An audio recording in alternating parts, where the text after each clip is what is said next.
Good morning, everyone. Today, I am going to discuss about the essence and varieties of law. The essence of law. Everybody, let us read first these words. Reason, action, common good, and law. These words are linked together or connected to define the essence of law. First is reason. What is reason? Reason has the power to move the will, because whenever someone desires an end, reasons command what is to be done to reach it.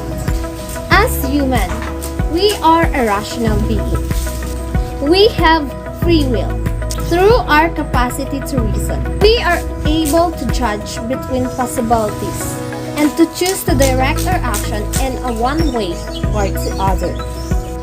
So, it must be based on insight of reason into what is truly good. Next is action. What is action? It is directed towards attaining ends or good. Our actions are directed towards attaining ends or goods that we desire. For example, I study in order to learn. I work on the project to complete it. And I practice dancing to get better at it. These are goods and we act in a certain way to pursue them. So goods are sometimes referred to as the end of action. What is common good? Common good is we consider what is good for the community as well as our own good. According to Essense, we cannot simply pursue our own end or good without any regard for other people's ends or good. We are not isolated beings, but beings who belong to a community. Since we belong to the community, we have to consider what is good for the community, as well as our own good. This is why it is important for a reason to always part of the process. And actions are rightly directed towards the ends by reason.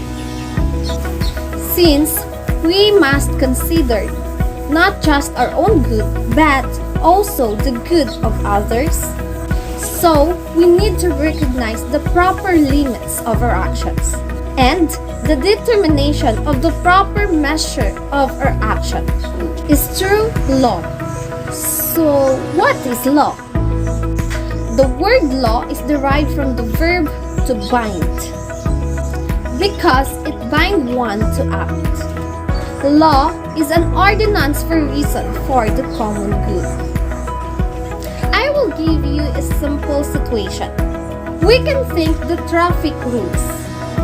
The traffic rules is a law. For example, I am a motorist.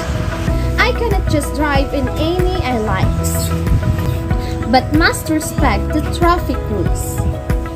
These rules seem to measure or place a limit on my driving, such as by placing a maximum speed. I can travel on a particular road.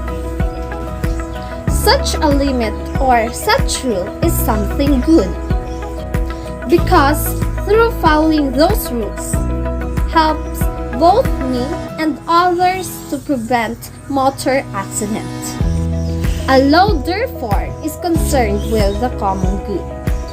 It is also necessary for rules or laws to be communicated to the people involved in order to enforce them and to better ensure compliance. This is referred to as promulgation. According to Essense, the law must regard properly the relationship to the universal happiness. Varieties of law. Everybody, let us read the 4 kinds of law.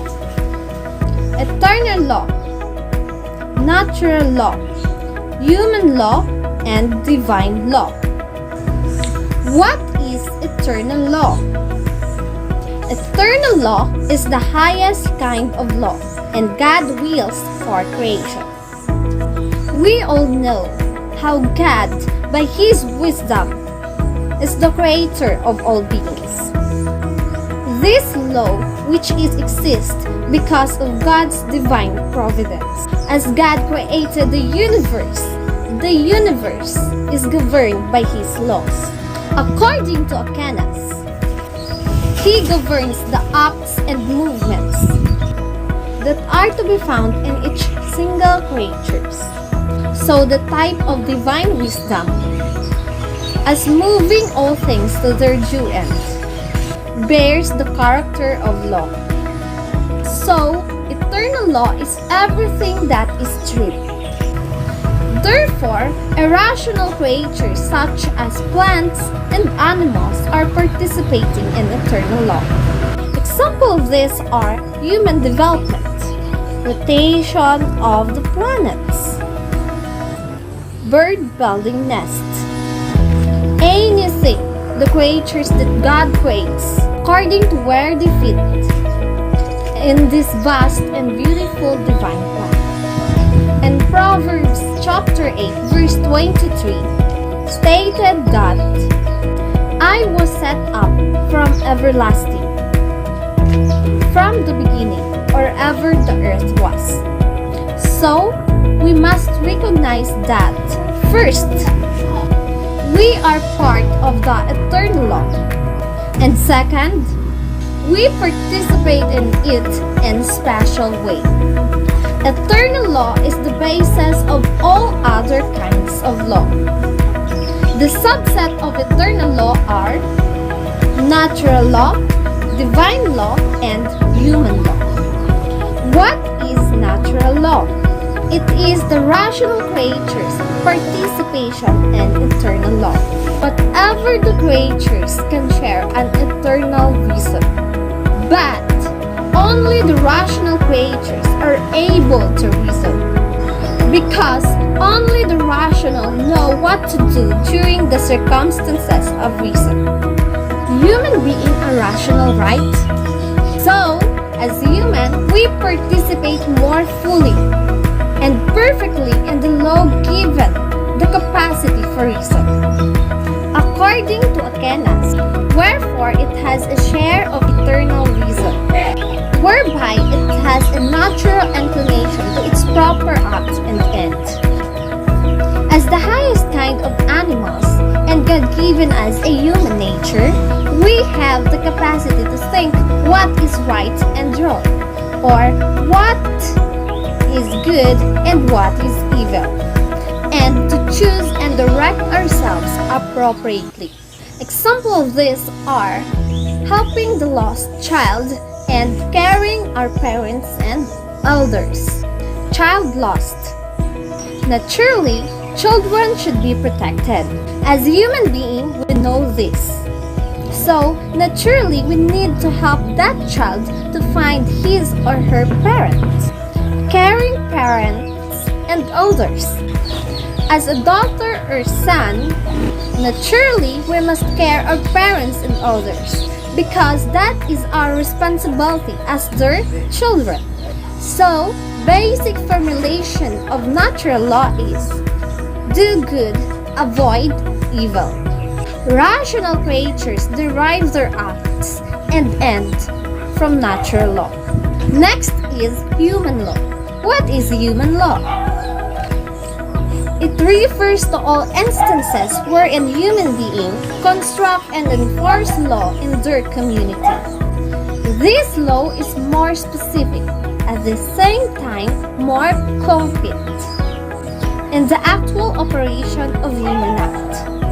According to Essense, one would have the basis of assessing the validity or invalidity of a human law, whether or not it conforms to the natural law. And so far as human law goes against what nature inclines us toward, it is not properly speaking a law, in the ideal sense of directing us for the common good, but instead unjust and can be called as a matter of violence. It means human law enable man to live courteously. Examples of this are immigration law, speed limits, and any government laws. This is law which is man as an author. It contains regulations promulgated by legitimate human authority. The last one is divine law. What is divine law? It is the norms contained in the Word of Holy Scriptures or Bible. It includes 10 commandments. This is another more complete happiness that surpasses human nature. A supernatural happiness that can be obtained through the power of God alone. To direct us toward our supernatural end, we had given further instructions in the form of divine law. Examples of this are the 10 Commandments. The 10 Commandments are: First, I am the Lord thy God. Thou shalt have no other gods before me. Thou shalt not make unto thee any graven images. Thou shalt not take the name of the Lord thy God in vain. 4. Remember the Sabbath day to keep it holy. 5. Honor thy father and thy mother. 6. Thou shalt not kill. 7. Thou shalt not commit adultery. 8. Thou shalt not steal. 9. Thou shalt not bear false witness against thy neighbor. And the last one, thou shalt not covet thy neighbor's goods. In human law, man as author, while in divine law, God author. Always remember, these laws are ties together in regard to our final end. That's all for today. Thank you for watching.